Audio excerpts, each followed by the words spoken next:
Sige, tayo po ay magpasimula. Ang pamagat ng ating mensahe ay ang panawagan upang tayo ay magbago or a call to transformation. Ang ating text ang gagamitin ngayon ay Romans chapter 12 verse 2.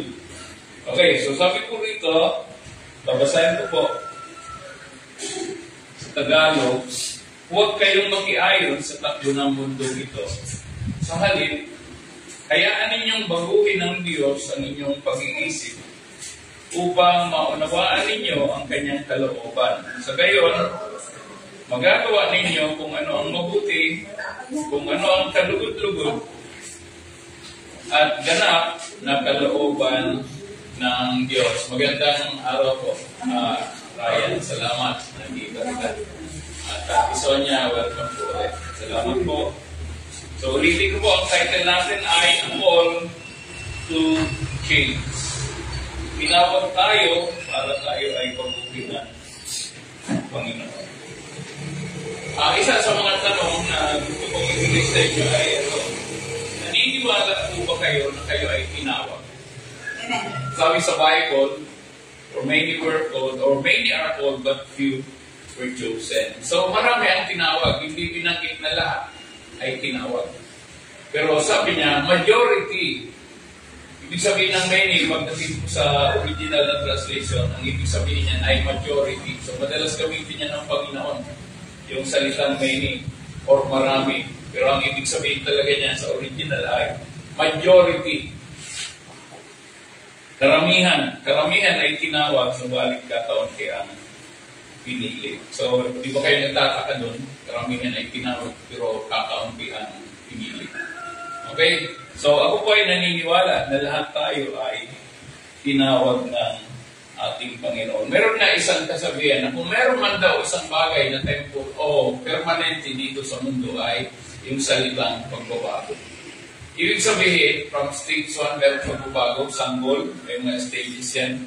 At hanggang sa magkaedad, maraming pagbabagong nagaganap sa kanyang buhay. At yun po ay acceptable dahil yun po ang realidad o katotohanan. Sabi rito sa Romans chapter 12, verse 2, And do not be conformed to this world, but be transformed by the renewing of your mind, that you may prove what is that good and acceptable and perfect will of God. Tayo po muna ay dumulog sa Panginoon. Isa pa ang nagpapasalamat kami sa iyo at humihiling na ikaw po ang mangusap sa bawat isa ngayon. Kaya mo ng iyong banal na Espiritu mag-convince, mag-convict, mag-transform sa bawat isa sa amin. At dalangin namin na mayroon kaming matutunan ngayon na bago para maging daan sa aming mga pamumuhay na matuwid at ayon sa kalooban. Salamat Ama sa pangalan ni Jesus.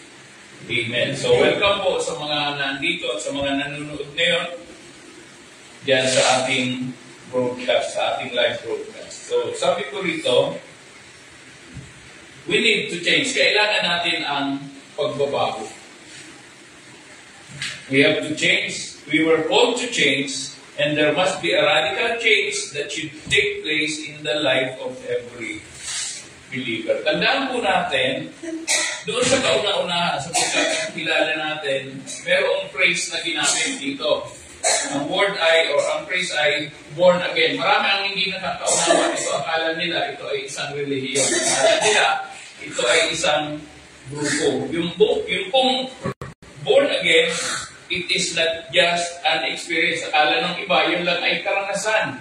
Pero hindi po sa kabuuan, it refers to a life that is transformed. Ang tinutukoy po nito ay yung buhay na pinago ng Diyos at walang pagbabagong magaganap sa atin kung wala tayong connection sa ating Panginoon. So ano ba ang inaasahan ng Diyos sa atin bilang mga tao na umaangkin na tayo ay mananampalataya?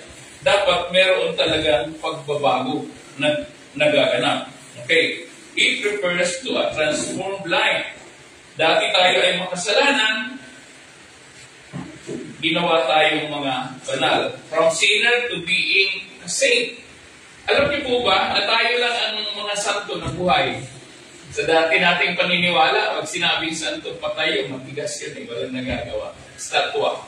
Tama, pinakikita na, ayan, si Santo, kung itataka na ako, bakit may Santa Mesa eh? Kaya itsura ng lamesa. Hindi ko alam talaga yun, no? Ignorante ako sa mga ganang bagay. May Santa Mesa. May Santo Cristo. Diba? May San Felipe. Wala naman yan sa Bible yung iba dyan. Okay, so sabi ko nga, kailangan meron talaga pagbabagong nagaganap sa buhay ng isang mananampalataya. Kasi pag hindi, imposible na tayo ay makapasok sa kaharian ng Diyos. Malabo yun. Kung walang pagbabago, titiyakin ko po sa inyo. Malinaw po yung sinasabi sa 2 Thessalonians chapter 1, verse 8. Gusto kong basahin natin yon para maintindihan natin. 2 Thessalonians 1, verse 8. Ito po ang nakalagay. Okay, ito ang mangyayari doon sa mga hindi sumusunod sa Diyos, na may naglalagablab na apoy, parurusahan ang lahat ng, tingnan niyo po mabuti, pakinggan niyo po, parurusahan ang lahat ng hindi kumikilala sa Diyos at hindi sumusunod sa magandang balita ng Panginoon. Ang transformation natin, hindi yun automatic. Pero ang isa na agad-agad may magbabago sa atin, noong araw na tinanggap natin si Kristo, ginawa natin siyang Panginoon at tagapagligtas, yung pagiging matuwid niya napunta sa atin. Matuwid tayo sa harapan ng Diyos. Pero kung hindi tayo namumuhay sa katwiran, hindi tayo namumuhay sa kabanalan, yun ang sinasabi. Kaya sabi rito ni Pablo, na parurusahan ang lahat ng hindi kumikilala sa Diyos at hindi sumusunod sa magandang balita ng Panginoong Jesucristo. Maliwanag po yan, hindi ako ang isabi, binasa ko lang ang sinulat ni Pablo. So mayroong tatlong characteristics ang biblical na pagbabago. 3 characteristics of biblical transformation. Dapat natin maintindihan na ang pagbabago ay hindi madali, hindi overnight. Tama po. Halimbawa ako, lasinggero, or kung ano man ang bisyo ko. Pero kumilala ako sa Panginoon, tinanggap ko ang Panginoon bilang tagapagligtas, hindi yun right away, nababago, hindi overnight. Bago na talaga mga pag-uugali ko. Dumadaan pa yan sa proseso. At ano ang proseso? Yung unti-unti na nag-aaral ka ng salita ng Diyos, nagiging daan yon para mabago ang buhay natin. May sinabi sa Jesus dito po sa aklat ng Juan, ito pa ibabasahin ko na rin sa Tagalog. John 15 verse 3, sabi niya gano'n, "You are already clean because of the word which I have spoken to you." Sa Tagalog, John 15 verse 3 pala. Okay? Hindi 5. Mali ako nang napindot. Sabi rito, "Nalinis na kayo sa pamamagitan ng salitang sinabi ko sa inyo." So, ibig sabihin, kapag ikaw, kasi hindi na natin nakakausap personal si Jesus. Pero, sa pamagitan ng kanyang mga salita na binabasa natin, na iintindihan natin, nagiging malinis tayo. Bakit? Ang salita ng Diyos ay ilaw, gabay, kapag tayo ay naglalakad sa ating buhay. Yan ang nagtuturo sa atin kung ano ang mga dapat natin gawin. Ang salita rin ng Diyos ang nagtuturo kung ano ang kalooban ng Diyos. Kaya napakahalaga po ng pagbabasa ng salita ng Diyos. Without reading the gospel, no transformation, walang mangyayaring pagbabago. Kasi yun din ang nagpapabago ng ating kaisipan. Nung sinabi ni Paul na, do not be conformed to this world, but be transformed by the renewing of your mind. Yung kung transformation sa pamagitan ng pagbabago ng ating isip, nakabase po yan sa kung ano ang ating nababasa. Halimbawa, yan sa Bible, nakasulat o sinabi ng Panginoon, huwag na nga kayong mga klase ko uminom ng alak. So, kung ikaw ay nagpasa nun, sineryoso mo yun, ginawa mo yun, nagkakaroon ng pagbabago sa isip mo at sa pamumuhay mo.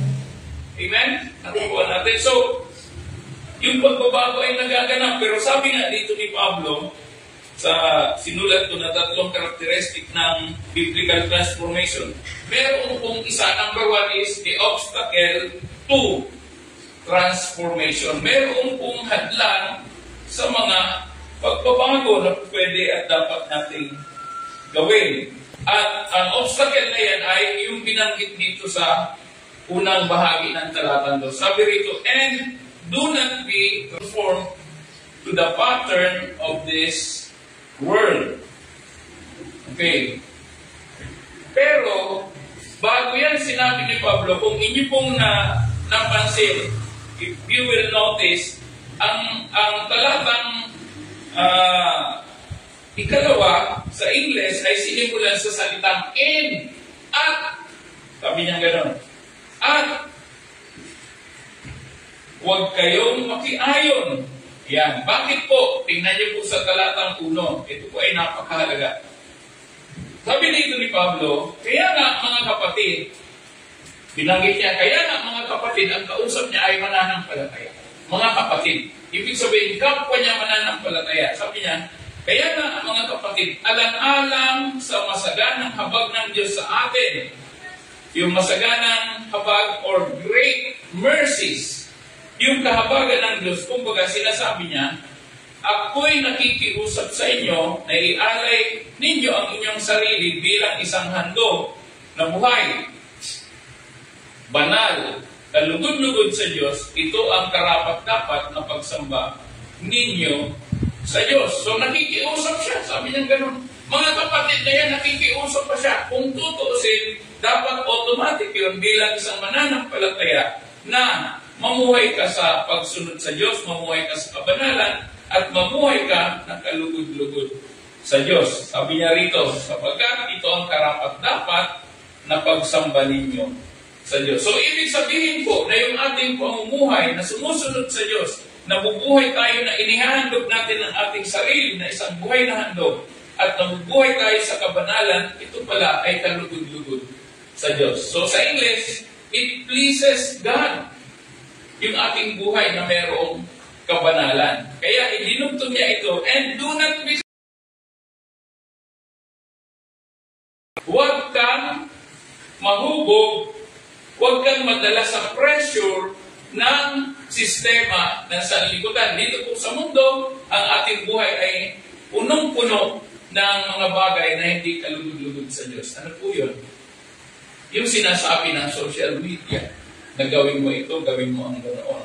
Yung mga sinasabi ng kapitbahay mo, ng barkada mo, ng kaibigan mo, na hindi ayon sa kalooban ng Diyos, yun po ay nagbibigay sa atin ng pressure. Kaya ang sabi dito ni Pablo, do not be conformed to this world. Huwag kayong makikiayon, huwag ninyong gagayahin kung ano ang ginagawa ng taga-sanlibutan dahil hindi ito marapat at hindi ito bagay sa mga kagaya ninyo na mananampalataya. Anong tinuturo dito ng Diyos sa pamamagitan ni Pablo? Tinuturuan tayo sa kabanalan, na mabuhay tayo sa kabanalan. Akala kasi natin, sige, tinanggap ko ng Panginoon, meron na akong buhay na walang hanggan. Hindi po yun nagtatapos doon. Kumbaga, habang nabubuhay tayo, kakikitaan din tayo ng marapat na paraan ng pamumuhay. Kaya sabi rito, huwag kayong makiayon sa takbo ng mundong ito. Sa ibang translation, do not be shaped up by the system of this world. Yan ang ibig sabihin. Yung huwag kayong mahawa. Kung sila nagmumura, sila lang yun, hindi ikaw. Ito nakikita ko, sabi ko, kakalungkot. Nakikita ko, ma-attend sa church. Pag wala na sa church, nagmumura. Kung ano-anong ginagawa, nagsisinungaling. Paano tayo magiging katanggap-tanggap sa Diyos? Kaya nga, merong radikal na pagbabago na dapat mangyayari sa atin. Si Pablo, sinabi niya ito na ganun kalakas ang loob niya. Bakit? Siya mismo sa Galatians chapter 2, verse 20, sinabi niya na, it is no longer I who lives, but Christ lives in me. And the life that I live in the body is by faith to the one who gave himself up for me. To the one who died for me. Sabi niya ganun. Nabubuhay na ako ngayon, at ang buhay na ito ay hindi na ako kundi si Kristo ang nabubuhay sa akin.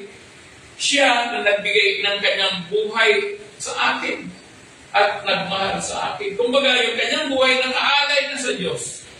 Hindi doon sa mga pinagawian ng mga tao dito sa dito lang. Kaya, yung po pinaka-obstacle, yung hadlang sa transformation, yung being conformed. Kaya sabi niya, huwag na kayo. Huwag na. Do not be conformed. Huwag na kayong pumayag, huwag ninyong payagan ang inyong sarili na mahawaan pa kayo ng iba. Okay, malinaw po ba yun? Ngayon, kung gagawin niyo man ito, hindi dahil sinabi ko, hindi dahil sinulat dito, hindi dahil binasa ko, kundi dahil sa Diyos, doon kayo titingin, doon tayo titingin sa ating Panginoon. Kasi siya ang kausap natin dito. Yung mga pagbabagong ginagawa natin, gagawin natin yan sa Diyos, hindi sa kanino pa man. Hindi para malugod sa atin yung iba. Magbabago ako para mabait sa aking magulang ko, nanay ko, kaibigan ko, kapatid ko. Hindi. Resulta na lang yun. Pag nakita ng Diyos ang pagbabago mo, automatic yun, magbabago rin ang pananaw sa iyo ng mga tao. Igagalang ka, pero ito, kikilalanin ka. So, isa yan sa characteristic ng biblical transformation. The obstacle to transformation. So, bago pa inihayag ni Apostol Pablo tungkol sa topic na ito, nagbigay muna siya ng babala o warning sa lahat ng mga mananampalataya na merong panganib na dapat iwasan. Yun po ang ibig niya sabihin ng panganib. Yung pagiging, yung pakikibagay, yung pakikiisa mo sa sanlibutan. That is too dangerous. Kaya sinabi yan ni Pablo. At sabi nga, hindi kasi po pwedeng magsama ang kabanalan at ang kasamaan. Yan exactly. Kaya minsan sinabi ni Pablo, be holy, for I am holy, dahil ginagaya niya ang Panginoon. Parang sinasabi niya, gayahin ninyo ako as I imitate Christ. Gayahin ninyo ako.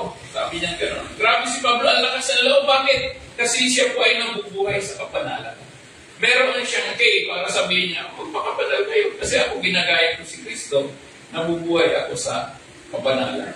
So, pagdating dito sa usapin ng patungkol sa ating pananampalataya, ito po ay napakaseryosong bagay. Bakit po? Iniisip ko, lagi kong iniisip ang sarili ko, paano kaya kung dumating ang Panginoon at tatnan ako sa buhay na hindi kalugod-lugod sa Kanya, buhay na hindi katanggap-tanggap sa Kanya, sayang naman po. Sayang yung naumpisa na natin kung hindi tayo magpapatuloy. Napapansin niyo yung bilang natin? Nakakalungkot yan. Hindi lang ako, lalo naman ang Diyos. Kung ako nalulungkot, lalo na ang Diyos. Bakit? Sinasabi nga niya sa Ezekiel, paulit-ulit yan, actually mga 4 na account sa book of Ezekiel, nabasa ko, hindi ako nalulugod na ang masama ay namamatay. Ano ibig niya sabihin? Alam niya na kung ikaw ay hindi mananampalataya at mamatay ka, doon ka sa impyerno mapupunta. Yung hindi pagsunod, yung hindi mo pagsampalataya sa Panginoon, paghahatid sa'yo sa impyerno, hindi ang Diyos ang may kagustuhan na mapunta ka ron, kundi kung ano ang pagtugon mo sa panawagan ng ating Panginoon. Kaya nga sabi ko, Lord, naawa ko sa maraming tao. Ayaw makinig, ayaw sumunod sa salita ng Diyos. Paano kung dumating siya? At gaano ba kaseryoso na yung buhay natin, sabi nga, para lang usok. Nagbukas ka ng kaldero, may sumingaw na usok. Ganun lang ang buhay ng tao. Sabi nga ni Solomon sa book of Ecclesiastes, there are only very few days ang buhay ng isang tao. Maiksi lang ang buhay ng isang tao. Kaya sayang kung hindi tayo magpapatuloy. Paano ba natin ito iisipin? Tingnan niyo kung maigi. Mag-evaluate kayo, gawa kayo ng assessment. Yung mga tao, pag ipinanganak, tutulungan ng magulang, magkain, hanggang sa lumaki. At pagdating ng tamang panahon, kailangan pag-aralin. Bakit? Ano layunin? Bakit kailangan mag-aral? Para matuto. Sige, natuto. Nag-elementary, nag-high school, nag-graduate, natuto. Nag-college pa. Para ano? Pagdating sa college, ang target na niyan para magkaroon ng magandang trabaho. Tingnan niyo po ang mindset natin na hindi mga negosyante. Para magkaroon ng trabaho. Ang ibig sabihin niyan, para maging alipin. Mga edukadong alipin. Nakuha natin, once we become an employee, we are slave, alipin tayo. Hindi yan ang disenyo ng Diyos sa atin. Kaya nga, Ito ang tao, pinag-aaral pagdating ng 6 o 7 taong gulang for 6 years, pag-aralin pa ng another 4 years, and another 4 to 5 years kung engineering. Kung doktor, 10 taon. Pero, ilang taon ba ginugol mo mag-aral ang salita ng Diyos para mapunta sa langit? Kumpara mo, yung isang bagay na pansamantala lang. Nagkaroon ka magandang trabaho, ang ganda ng sweldo. Ilang taon ginugol dyan? 10 plus 5, 15. Para ma-qualify ka pa, kailangan pa mag-take ng exam para pumasa, para magkaroon ng trabaho. Pero, pag namatay ka, wala nang credit lahat yun. Tama? Ano ibig sabihin? Iiwanan natin lahat. Sabi nga ni Solomon, hindi ko nga alam kung yung iiwanan ko ng aking kayamanan, kung magiging mabuti o masama, nakatiwala. Kasi pag namatay siya, iwanan niya lahat ng kayamanan niya. Tapos yung iiwan niya, hindi niya alam kung imamanage siya ng mabuti o lulustay. Diba? Kaya sabi ko, napaka-ironic ng buhay. Ang tagal mong pinaghirapan, pag namatay ka, maiiwan lang. Diba? So, sabi ko, nag-aaral ng tao ng ganun kahaba na panahon, pero never na magtyaga man lang kahit isang araw magbasa ng salita ng Diyos. Alam niyo po, pag nagbabasa ako, ang target ko matapos ko 5 hanggang 10 chapter sa Old Testament, 3 sa New Testament, kasi may silat ang New Testament.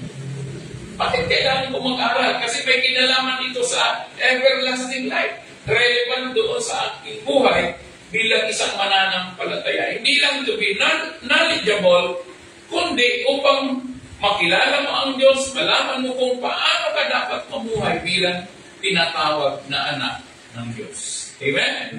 All of us were given the right to become a child of God. Sabi sa John chapter 1 verse 12, sa lahat ng mga tumanggap sa Kanya, pinagkalooban sila ng karapatan maging mga anak ng Diyos. Sa makatuwid, yung mga sumasampalataya kay Jesus.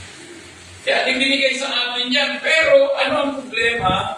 Bakit hindi tayo makapamuhay ayon sa gusto ng ating Panginoon? So, here is the danger, yung obstacle, yung po ang danger sa transformation. Kaya, sinabi ni Pablo, do not be conformed to this world. Why? Because the world or the system or the pattern of the world is the obstacle to transformation. Kaya si Pablo ay nagbigay ng 2 bagay na hindi dapat gawin at bagay na kailangan at dapat gawin. Number 1, to avoid being conformed to the pattern of this world. And number 2, to be transformed. Ibig sabihin, mga action word yan. Yung avoiding, yun po ang action word yan. You avoid to be conformed to the pattern of this world. And another action is to be transformed by the renewing of your mind. Yung pagbabago ng ating isip. Bakit po? Ang ating pagkilos ay nakabase sa kung ano ang laman, nakaprogram sa ating mga isip. Yung tinatawag na mindset. Kapag ka meron kang gagawin, naka-schedule na yan sa isip mo eh.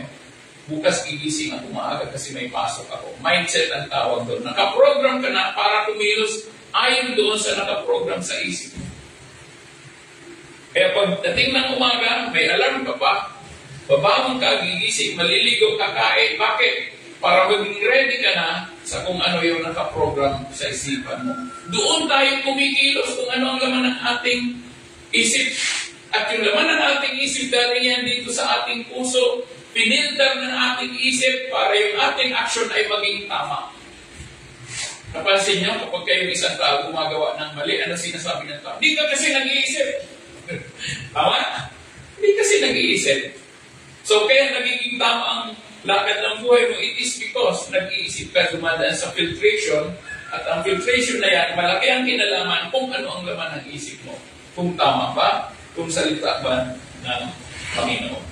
Napakalaking bagay yan sa buhay natin bilang mga anak ng Diyos. Now, the command, do not be conformed means not to be molded by the pattern of this world. Number 2, not to follow a pattern which contradicts to the will of God. Yung po ang ibig sabihin ng not to be conformed, not to be molded, na hindi ka mahasa, na hindi ka mahawa, na hindi ka makiayon sa takbo ng sanlibutan ito. Dahil yan po ay contradicting to the will of God. So we have been moved from Adam to Christ. Kasi pag sinabing Adam, ibig sabihin yan po yung pagkatao nating makasalanan.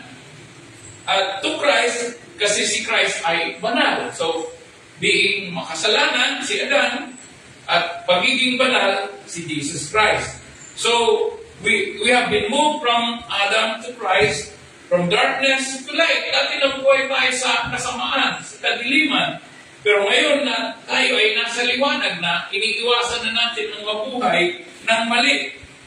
At from sinner to being a saint. Dati tayo makasalanan, ngayon ay binanal na tayo ng ating Panginoon. Ginawa niya na tayong matuwid sa kanyang harapan at tinuruan niya na tayo maging masunurin at maging alipin ng katwiran. Ang resulta niyan ay kapanalan. Sabi sa Romans chapter 6 verse 19. Okay. Habang tayo ay nabubuhay, hindi tayo mawawalan ng tukso. Tandaan po natin yan. Every inch of our lives, meron tayong pakikipagbaka, pakikipagbulong sa kasalanan. Naglalakad ka, napalingon ka, oops, alam nyo, pagka mga babae o lalaki, may mga tukso. Tama? Kung dati ka manginginom, nakita mo yung bote ng beer na nagpapawis. Ay, sarap. It reminds you kung sino ka noon. Duman ako sa ganyan eh. Parang palang maglalaway. Dati ka umiinom, tapos tinigil mo na. Tapos may nadaanan ka na isang freezer na salamin. Ang pinakapinto, nagpapawis yung beer. Para sarap uminom. Tukso yun eh.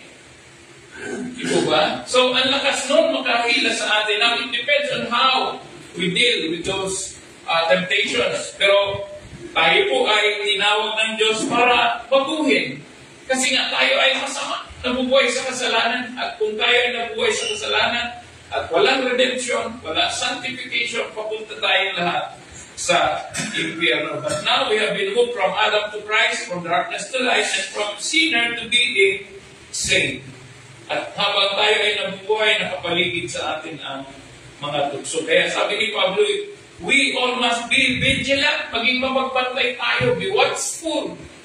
Kasi meron talagang tendency na gano'n. Kahit ako, hindi ako exempted yan.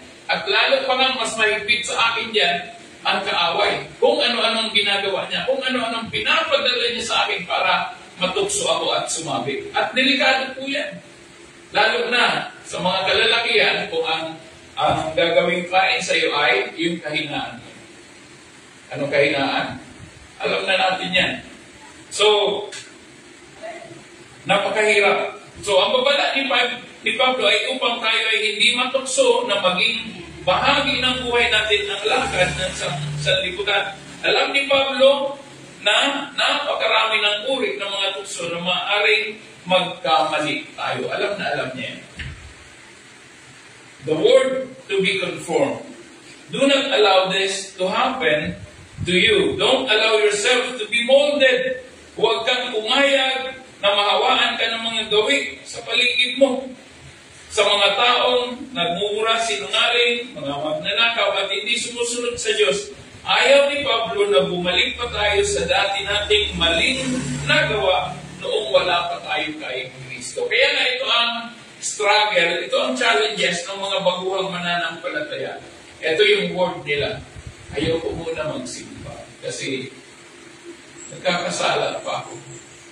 Alam niyo ba, kung tutuusin, mas lalo tayong dapat umaattend ng church para tayo ay mabago. Bakit po?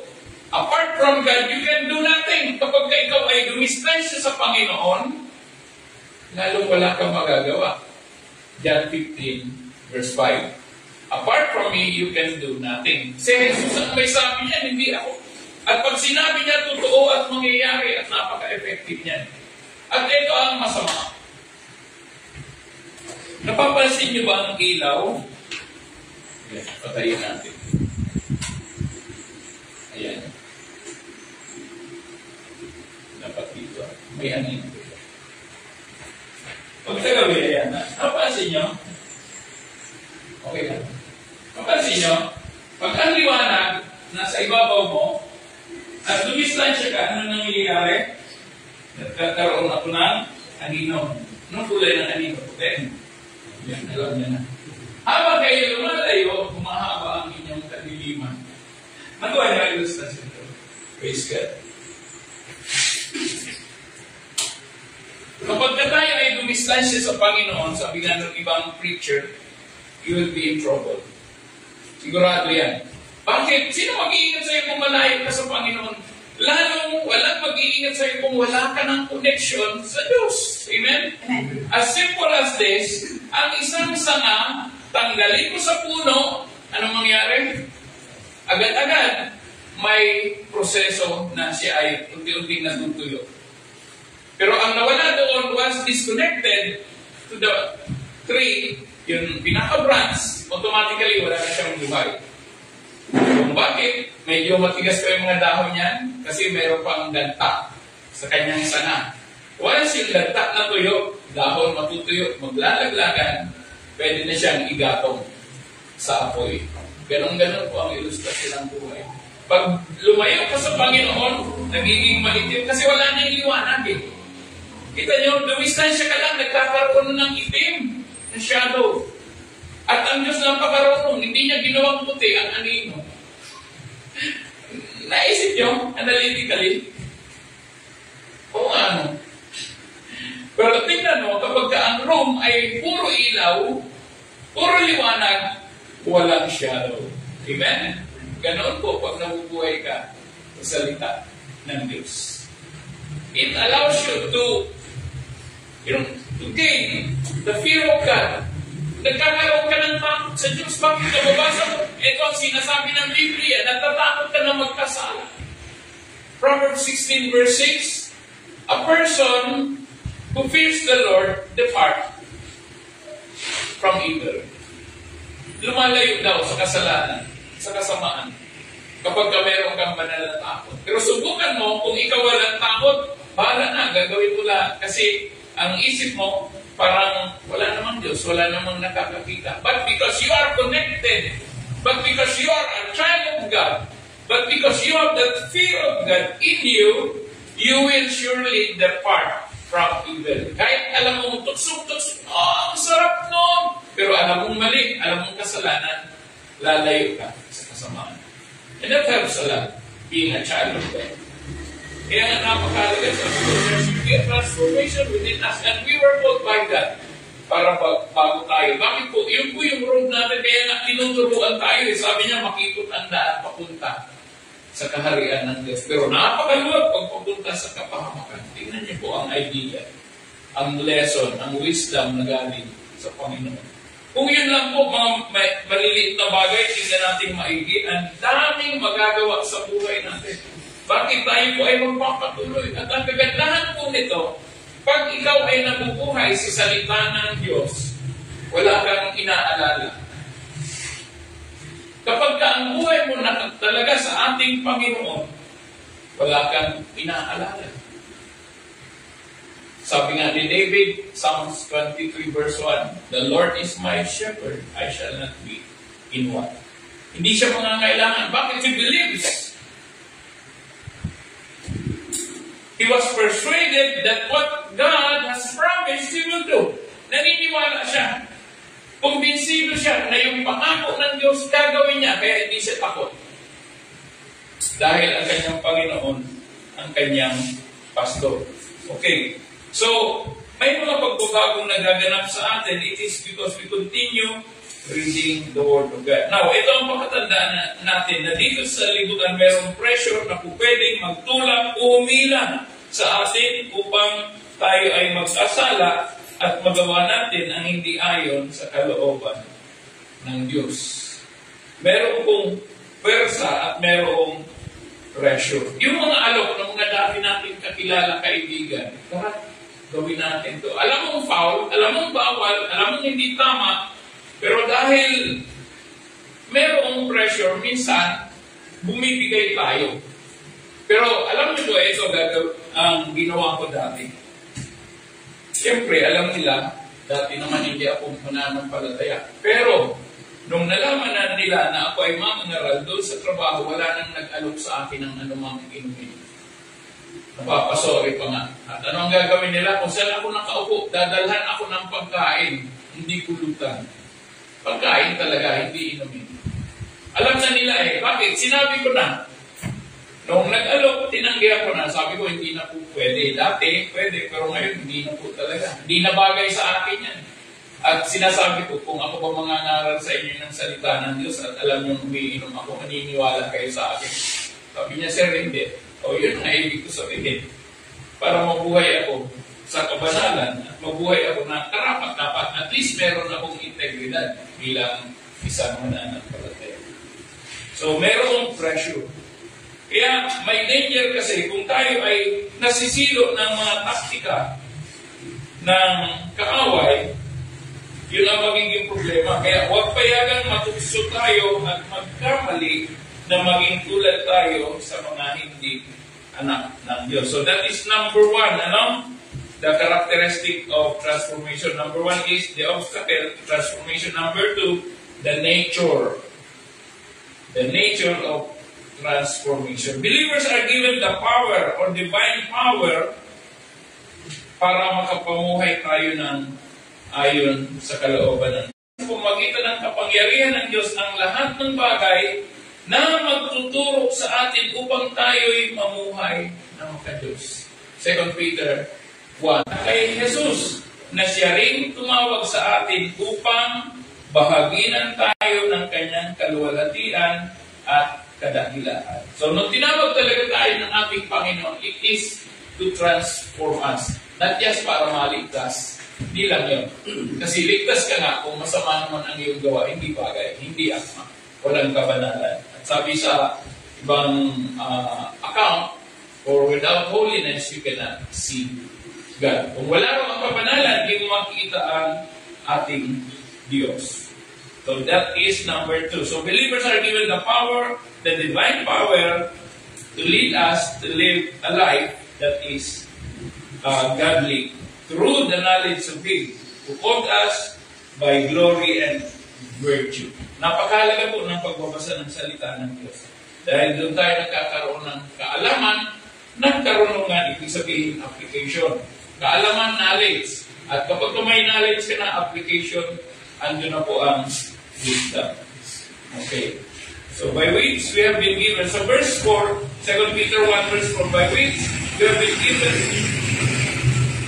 given to us exceedingly great and precious promises, that through this you may be partakers of the divine nature. So, di ba sabi ko nga, wala tayong kakayahan na baguhin ang ating sarili kahit anong pagpupursige natin dahil sa pressure ng mundo, ng mga makamundong activities.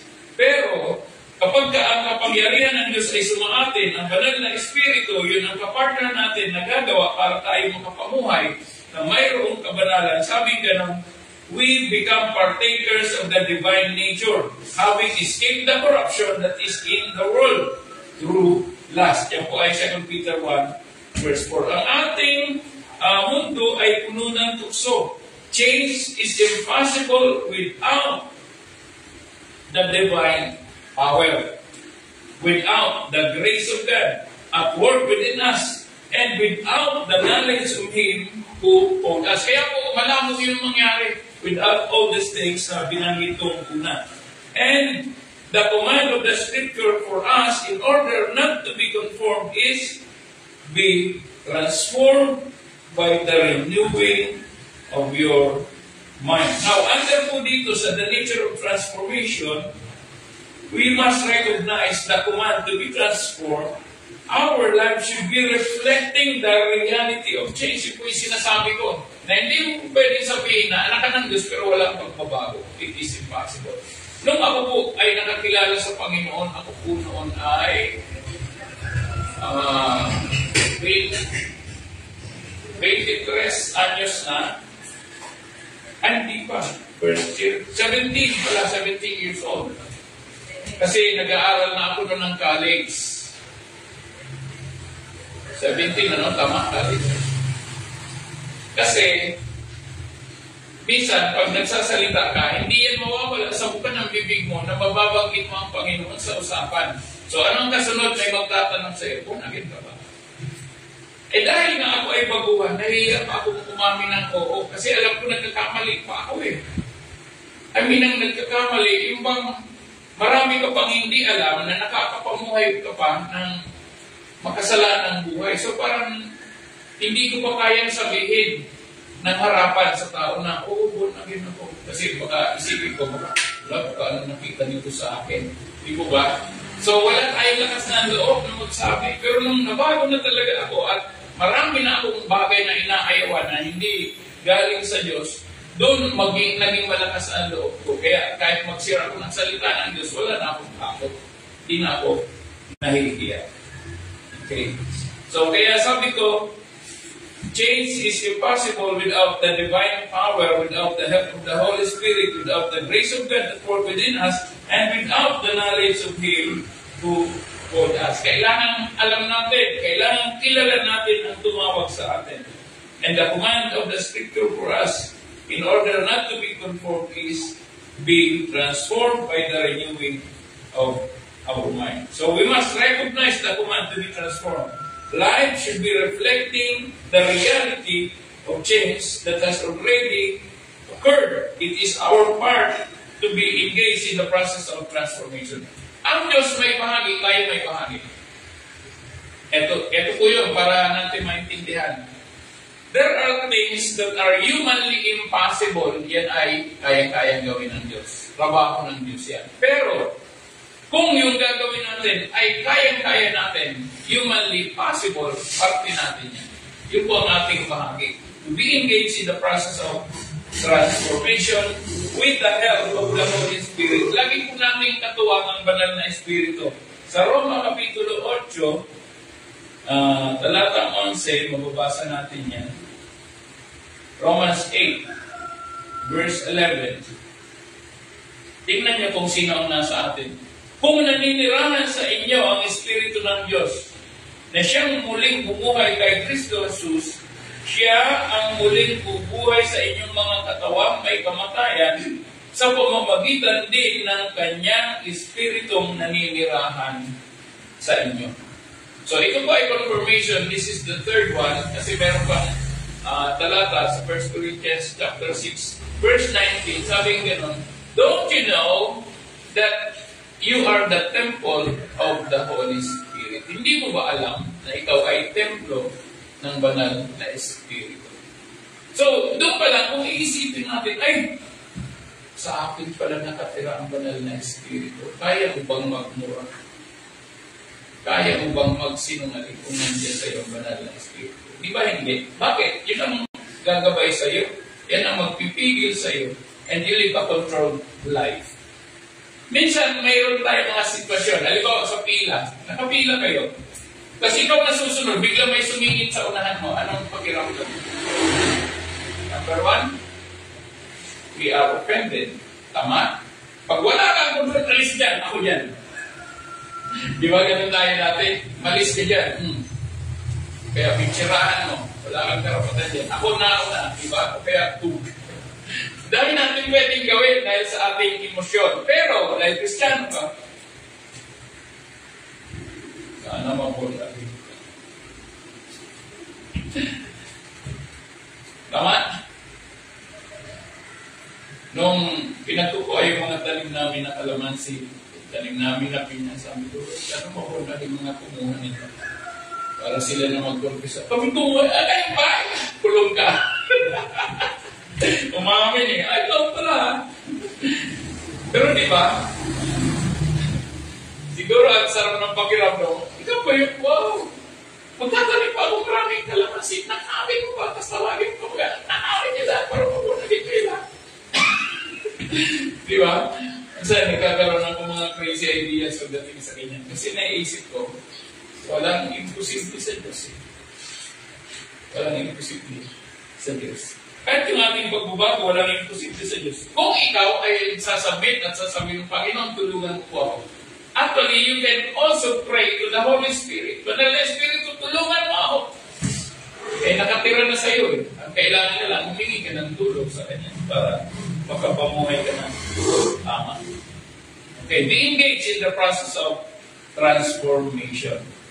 And ikalawa, na bahagi ng nature of transformation, we have to recognize the provision for being transformed. The renewal of the mind. This is how we change. Doon tayo na nagbabago kapag yung ating kaisipan ay nabago. Bakit? Ang isip natin ang nagpo-command ng ating action. Okay? So kung ano naman ang isip mo, yung magsasabi sa'yo, gawin mo to, gawin mo to. Parang yung sinabi ko kanina, na naka-mindset na yung mga gagawin mo. So alam mo na, kinabukasan, Lunes, kailangan mo magtrabaho, isip ka maaga, kain, ligo, and so on. Prepare. Dahil sa command ng isip mo na gawin mo ito. Okay. So being transformed, the renewal of the mind, this is how it changes. Paul used the word mind, not just the intellect, kasi akala na, kaya kong baguhin ito, isip mo lang.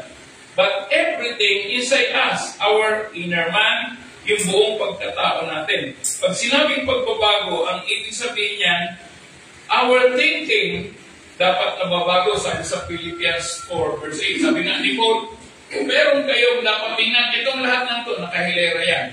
Philippians 4 verse 8. Sabi namin, whatever is worthy, whatever is so on and so forth. Nakalagay po yan doon. Ano pa? What we believe, kailangan mo bago, kailangan naka-align yan sa salita ng Diyos. Ano pa? What we desire, that should be in accordance with God's will, ay sa kalooban ng Diyos. Alam mo ba kaya ito ng Diyos kung gagawin ko to? It must be in accordance with God's will. Ano ba? What we want, yung mga gusto natin. Pwede pa kaya ito? May nag-iimbita Patulan ko na kaya ito? Yung mga tukso, yung po ay nag-iimbita para tayo ay magkasala. What we feel. Kanina, yung in-example ko nga, na kung nasa pilahan ka, alin pa susundin mo? Yung sinasabi ng Diyos o sinasabi ng damdamin mo, kasi nasaktan ka, may naon sa'yo. Yung pa naman yung nagmamadali ka, kapag ka nahuli ka, hindi ka naaabot sa flight mo. Diba? So may mga ganoong cases. Okay. God has given us a new mind. Binigyan niya tayo ng bagong kaisipan. Actually, sa 1 Corinthians chapter 2, verse 16, ito po nakalagay. Tayo daw bilang mga anak ng Diyos ay iba ang laman ng ating mga kaisipan. Sabi dito, sino ang nakakaalam ng pag-iisip ng Panginoon? Sino ang makapagpapayo sa Kanya? Ngunit nasa atin ang pag-iisip ni Kristo. Sabi niya gano'n sa English, but we have the mind of Christ. Bilang mga anak ng Diyos. So kailangan meron tayong tinatawag na like-mindedness o Christ-likeness. Okay. So, pangatlo na bahagi ng characteristics ng transformation. Ito po, the benefits of transformation. Number one is you will know the will of God. Malalaman mo kung ano ang kalooban ng Diyos. Mas madali mong mauunawaan ang mga bagay ng Diyos kung paano mabubuhay bilang tagasunod ni Kristo. God's will, it is not just good for us, but I believe it is the best. Yung kaisipan na galing sa Diyos na alam natin kung ano ang kanyang kalooban. Doing the will of God through our obedience to this or to His words makes us pleasing to Him. Doon lang tayo nagiging kalugod-lugod sa Diyos dahil yung ating pagsunod ay bunga ng ating pananampalataya.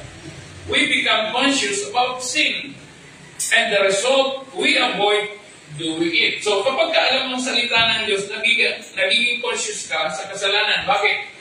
Ang kasalanan, normally, it contradicts the Word of God. So nagiging conscious ka doon, and the result is, we avoid doing it.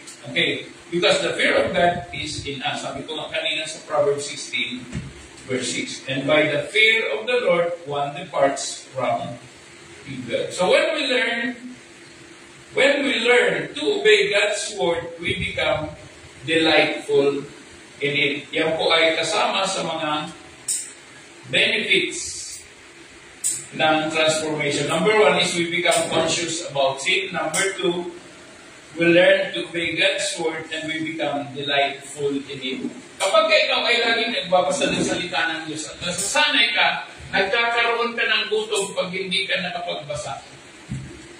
Ganon din sa panalangin. Pag nasanay ka araw-araw nakikipag-usap sa Diyos at lumakdaw ka ng isa, hahanapin mo yon at mabigat ang pakiramdam. Parang, yan Lord, patawarin mo naman ako, di ako nakapagbasa, di ako nakapag-pray.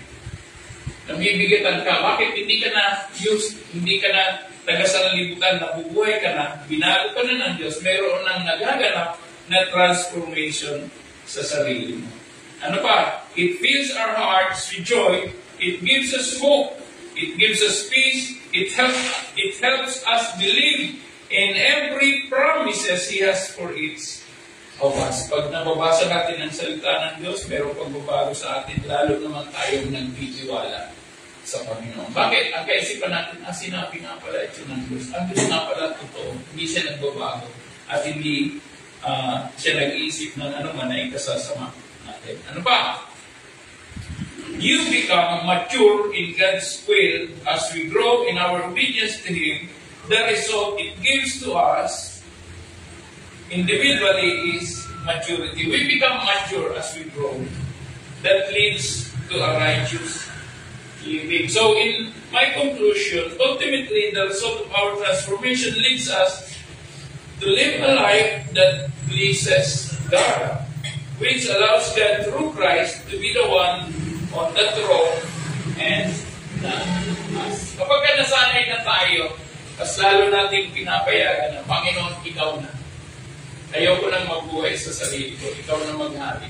Siya na ang nasa trono, hindi tayo. Amen? Kasi nung tayo po ay makasalanan, tayo ang nasa trono. Pero this time, ang atin na Panginoon. Amen? So, tayo po ay tumungat manalangin. Isa pa, Ama, nagpapasalamat kami sa iyo for giving us this opportunity to hear your word and to listen to your message this morning. Maraming salamat kahit sa mga nanood na ibahagi sa gawain na ito.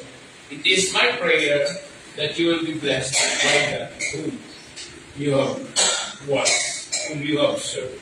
Salamat ng marami sa iyo. Kaya mo na ito'y manatili sa amin. Every word na ibinigay mo sa amin ngayon, ang mensahe nito ay bumao ng malalim sa aming mga puso, sa aming mga testifiers. Father, we pray that you will allow transformation to take place in each of us. Maluwalhati ka po, Ama, sa iyo po ang papuri sa lahat ng ito. Sa tanging pangalan ni Jesus. Lahat po ay magsabi ng hilingan. Pagpagkat natin ang